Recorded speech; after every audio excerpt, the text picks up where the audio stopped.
வணக்கம். இவ்வளோ நாள் எந்த கட்சியிலையும் சேராமல் இருந்த நான், எந்த கட்சியிலையும் அடிப்படை உறுப்பினராக இல்லாமல் இருந்தேன்னா, ஒரு கட்சியில் ஜாயின் பண்ணிட்டு உங்ககிட்ட வந்து பேசிட்டு இருக்கேன். முதல் முறையா அப்படிங்கிறதுல பெருமை கொள்கிறேன். ஒரு சிஜேபி பார்ட்டியின் அடிப்படை உறுப்பினராக உங்ககிட்ட பேசுறதுக்கு நான் ரொம்ப மகிழ்ச்சி அடைகிறேன். சீக்கிரமாக வந்து பார்த்தீங்கன்னா எனக்கு தென்பகுதிக்கு உண்டான, சவுத் இந்தியாவுக்கு உண்டான பொறுப்புகள் வழங்கப்படும்னு நினைக்கிறேன்.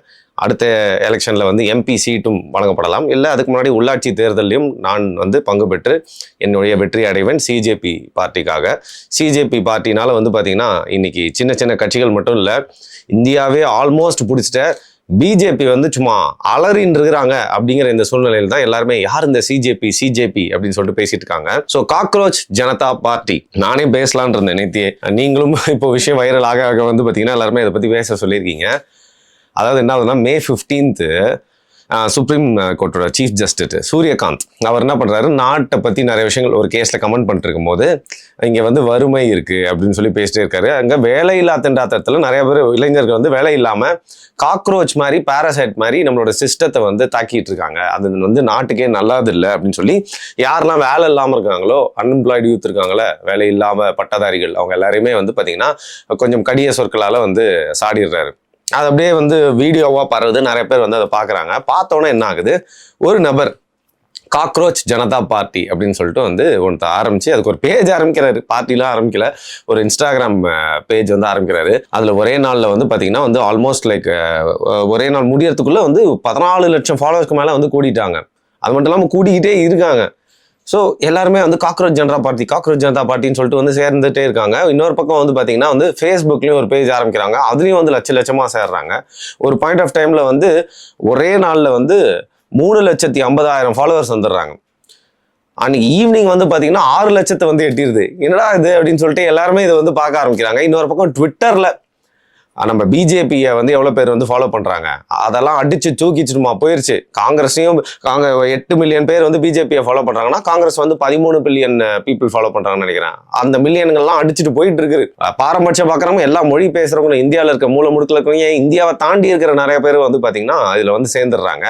ஸோ ஒரு பெரிய கட்சியாக வந்து பார்த்தீங்கன்னா இன்டர்நெட்டில் வந்து சும்மா உருமாறிடுது இந்த சிஜேபி அப்படிங்கிற பார்ட்டி.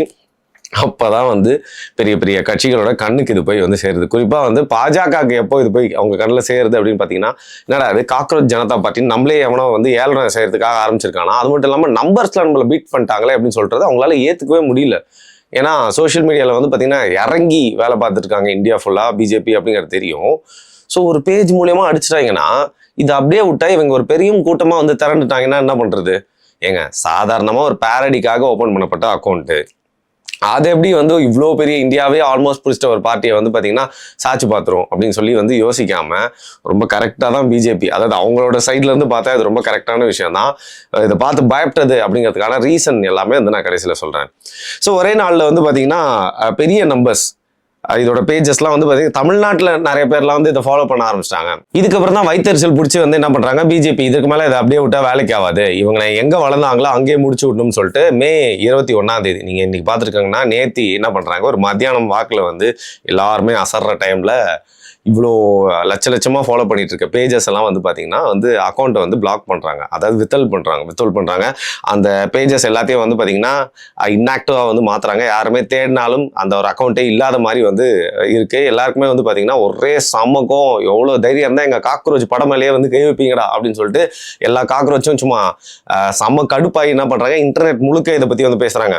ஒழுங்காக அவங்கள அப்படியே விட்டா ட்ரெண்டுக்கு ஏதாவது ஒன்று வரும், அவங்க பாட்டு பேசிட்டு ஒரு மாசத்துல போர் அடிச்சுட்டு என்னப்பா இதுக்கு மேலே கிரிஞ்சா இருக்குன்னு சொல்லிட்டு கடந்து போயிருப்பாங்க. ஆனால் பிஜேபி என்ன பண்ணிருச்சு, அதை வந்து இன்னும் பிரபலப்படுத்தி விடுறதுக்காக இந்த பேஜஸ் எல்லாம் வந்து பிளாக் பண்ணோன்னா எல்லாருமே இதை பற்றி வந்து பேச ஆரம்பிச்சிட்டாங்க. இவ்வளோ ஏங்க, குறிப்பாக வந்து பார்த்தீங்கன்னா எதிர்கட்சிகள் இருக்கக்கூடிய எம்பிக்கள், ஏன் நம்ம தமிழ்நாட்டில் கனிமொழி கூட ஏதோ ஒரு ரீட்வீட் பண்ணியிருக்காங்க அப்படின்னு நினைக்கிறேன், காக்ரோச் ஜனதா பார்ட்டியோட ஏதோ ஒரு ட்வீட்டை. இந்த மாதிரி வந்து பல அரசியல்வாதிகள் எல்லாருமே இதை பற்றி வந்து பேச ஆரம்பிச்சிட்டாங்க. இந்தியா முழுக்க ட்ரெண்டிங் ஆகி நேஷனல் லெவல் தாண்டி இன்டர்நேஷனல் லெவலில் ட்ரெண்டிங் ஆயிடுச்சு. ஸோ ஒரே நாளில் வந்து பார்த்தீங்கன்னா பிஜேபியின் அந்த பேஜை பிளாக் பண்ணதுனால சிஜேபி வந்து பிஜேபியோட ஒரு நாள் வந்து ஃபேமஸ் ஆகி சும்மா கலக்குன்னு கலக்க ஆரம்பிச்சிருச்சு. அதுக்கப்புறம் கொஞ்ச நேரம் கழிச்சே வந்து பார்த்தீங்கன்னா இதோடைய ஃபவுண்டர் காக்ரோச்சஸ்க்கெல்லாம் வந்து ஒரு நம்பிக்கை அளிக்கும் விதமாக வந்து மீண்டும் காக்ரோச் இஸ் பேக் அப்படின்னு சொல்லிட்டு ஒரு பேக்கப் அக்கௌண்ட்டை வந்து ஓப்பன் பண்ணுறாரு. டக்குன்னு ஆரம்பித்த நான் பார்த்த ஒரு 10 நிமிஷத்துலேயே வந்து பார்த்தீங்கன்னா 32,000 பேர் ஃபாலோ பண்ண ஆரம்பிச்சிட்டாங்க. இப்போ நான் பேசிக்கிட்டு இருக்கப்போ எவ்வளோ பேர் ஃபாலோ பண்ணிருக்காங்கன்னு தெரியல. கண்டிப்பாக இதே ரேஞ்சில் போச்சுன்னா ஃபஸ்ட்டு இருந்த பேஜை எவ்வளோ பேர் ஃபாலோ பண்ணாங்களோ அதோட அதிக பேர் இதுக்கு வரப்போறாங்க. ஏன்னா அவ்வளோ பப்ளிசிட்டி இதுக்கு வந்து கிடச்சிருச்சு, தேங்க்ஸ் டு பிஜேபி அப்படின்னு. சரி, இந்த பேஜை பார்த்து வந்து பிஜேபி அந்த ஒரு நம்பர்ஸ்னால ஜஸ்ட் வந்து பிஜேபி பேஜோட அதிகமான ஃபாலோவர்ஸ் வந்துட்டாங்கன்ற ஒரே விஷயத்துக்காக வந்து பார்த்தீங்கன்னா இப்படி பண்ணியிருப்பாங்களா? அந்த அவ்வளோ பொறாமை வந்து இவ்வளோ வந்து ஒரு பேஜை வந்து எதுக்கு பிளாக் பண்ண வைக்கிறது நீங்கள் வந்து யோசிக்கலாம். அங்கே தான் நிறைய பேருக்கு தெரியாத ஒரு மேட்டர் இருக்கு. அபிஜித் திப்கே அப்படின்னு ஒருத்தர் இருக்காரு. யாருன்னு பார்த்தீங்கன்னா ஒரு 30 வயசுக்கும் மேற்பட்ட இருக்கிற ஒருத்தர். அவர் வந்து பார்த்தீங்கன்னா ஒரு ஐடி சம்மந்தப்பட்ட வேலைகள்லாம் செஞ்சுட்டு இருக்காரு. பேசிக்லி இவர் வந்து பொலிட்டிக்கல் கம்யூனிகேஷன் ஸ்ட்ராட்டஜிஸ்ட். இதெல்லாம் பற்றி வந்து கரெக்டாக வந்து படிச்சிருக்காரு. பாலிடிக்ஸ் பற்றி மட்டும் இல்லாமல் டெக்னிக்கலாகவும் நிறைய விஷயங்கள் படிச்சிருக்காரு. ஆம் ஆத்மி பார்ட்டி கூட வந்து பார்த்தீங்கன்னா ஒரு 4 வருஷம் வந்து பயணிச்சு அவங்கள வந்து ஒரு பிராண்டாக மக்கள்கிட்ட கொண்டு போய் சேர்த்தது. அவங்களோட வெற்றியில் வந்து பார்த்தீங்கன்னா இவர் வந்து இன்டர்நெட் மூலியமா, மீம் மூலியமா, போஸ்ட் மூலியமா, ரீல்ஸ் மூலியமா, அதெல்லாம் எங்கேயோ கேட்ட மாதிரியே இருக்குமே. நம்ம ஊரில் வந்து பார்த்தீங்கன்னா ரீல்ஸில் ஜெயிச்சிட்டாங்க, ரீல்ஸ் வந்து இவ்வளோ பெரிய இம்பாக்டை ஏற்படுத்தியிருக்கு அப்படிங்கிறத இன்னும் பழைய அரசியல்வாதிகள் பல பேரெல்லாம் ஏற்றுக்கவும் புரிஞ்சுக்கவும் முடியாமல் இருக்குது. ஆனால் ஆம் ஆத்மி பார்ட்டியில் வந்து பார்த்தீங்கன்னா அந்த அபிஜித் திப்கே அப்படிங்கிறவர் தான் அவங்களுக்கு ஸ்ட்ராட்டஜிலாம் பண்ணி சூப்பராக வந்து இன்டர்நெட் மூலிமா ஆம் ஆத்மி பார்ட்டியை கொண்டு போய் சேர்த்து பிஜேபி, காங்கிரஸ் ரெண்டுக்குமே வந்து கொஞ்ச நாள் சிம்ம சப்பனமாக விளங்குறதுக்கு இவரும் ஒரு காரணமாக இருந்திருக்காரு. இவர் ஒரு பிரெயினாக இருந்திருக்காரு. இவர் தான் பார்த்தீங்கன்னா இந்த சிஜேபி அப்படிங்கிற ஒரு பேஜே வந்து ஆரம்பிச்சது. ஸோ கண்டிப்பாக பிஜேபிக்கு வந்து இதை சாதாரணமாக விட முடியாதுல்ல. ஏன்னா ஆம் ஆத்மி வந்து காங்கிரஸ் வந்து பீக்கில் இருக்கப்போ எங்கேருந்தோ வந்த வந்து ஒரு ஃபோர்ஸு சும்மா கொஞ்சம் கலக்கிட்டு போயிட்டாங்க, பஞ்சாப் வரைக்கும் போயிட்டாங்க. ரொம்ப பெரிய விஷயம் அது.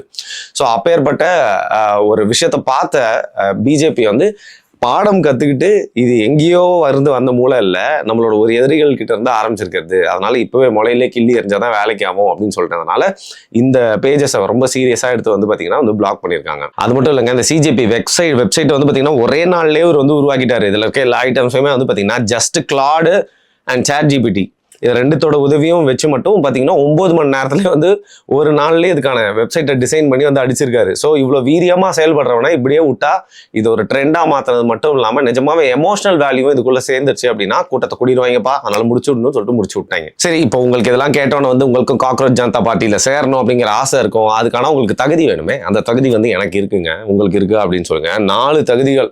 நல்லா வந்து பார்த்தீங்கன்னா வந்து ஆர்கியூ பண்ணணும், நல்லா புலம்பணும், நல்லா வந்து பார்த்தீங்கன்னா வந்து புறம் பேசணும், இது எல்லாத்தையும் இன்டர்நெட்லையும் செய்யணும். அதுக்கப்புறம் வந்து பார்த்தீங்கன்னா போஸ்ட்டும் போடணும். இதெல்லாம் உங்களுக்கு வந்து பக்கமாக பண்ண தெரிஞ்சா நீங்கள் நம்ம காக்ரோச் ஜனதா பார்ட்டியில் சேர்றதுக்கு எல்லா தகுதியும் கொண்டவர். அது மட்டும் இல்லாமல் பை ஃபோர்ஸ் யாராவது தடுத்து, பை பிரின்சிபல் கொள்கையினால இல்லை பை சாய்ஸ் உங்களோட இஷ்டத்துக்காகவே நீங்கள் வேலை இல்லாமல் இருக்கீங்களா, இது ஒரு முக்கிய தகுதிங்க. இதுக்கு இருக்கா உங்களுக்கு? அண்ட் எப்போ பார்த்தாலும் ஆன்லைனில் இருக்கணும், 24 hours. ஐ நோ அந்த தகுதி உங்களுக்கு இருக்குது அப்படின்னு. அது மட்டும் இல்லாமல் லேசியாக இருக்கணும், சரியான சோம்பேறியாக இருந்தீங்க அப்படின்னா நீங்கள் நம்ம பார்ட்டியில் வந்து ஜாயின் பண்ணிக்கலாம் அப்படின்னு சொல்லிட்டு சொல்லியிருக்காங்க. இந்த எல்லா தகுதியும் வந்து நம்ம 2 பேருக்குமே இருக்க மாதிரி இருக்குல்ல.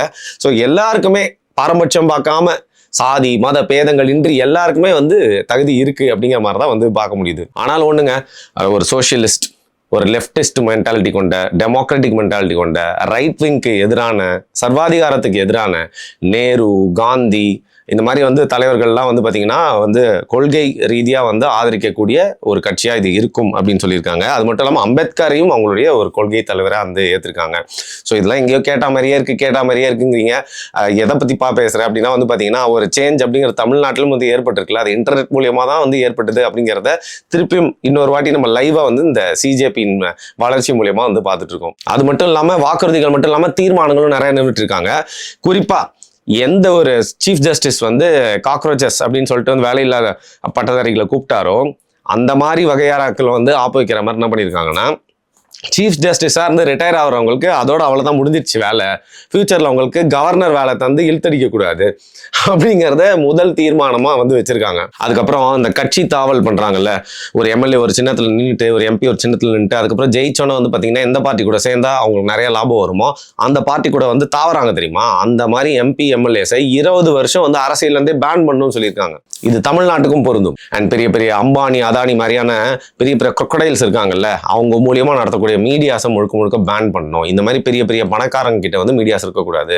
அதை தான் வந்து கோடி மீடியா அப்படின்னு கூப்பிடுறாங்க இல்லையா, அது எல்லாமே ஒரு தரப்புக்கே சாதகமாக போயிடும். ஸோ அந்த மாதிரி மீடியாவோட லைசன்ஸ்லாம் கேன்சல் பண்ணணும்னு சொல்லியிருக்காங்க. நல்ல ஒரு தீர்மானம் தானே. அது மட்டும் இல்லாமல் பார்த்தீங்கன்னா எலக்டோரல் பாண்ட்ஸ்க்கு வாங்கக்கூடிய அந்த ஃபண்ட்ஸ் எல்லாத்துலேயுமே வந்து டிரான்ஸ்பரன்சி இருக்குன்னு சொல்லியிருக்காங்க.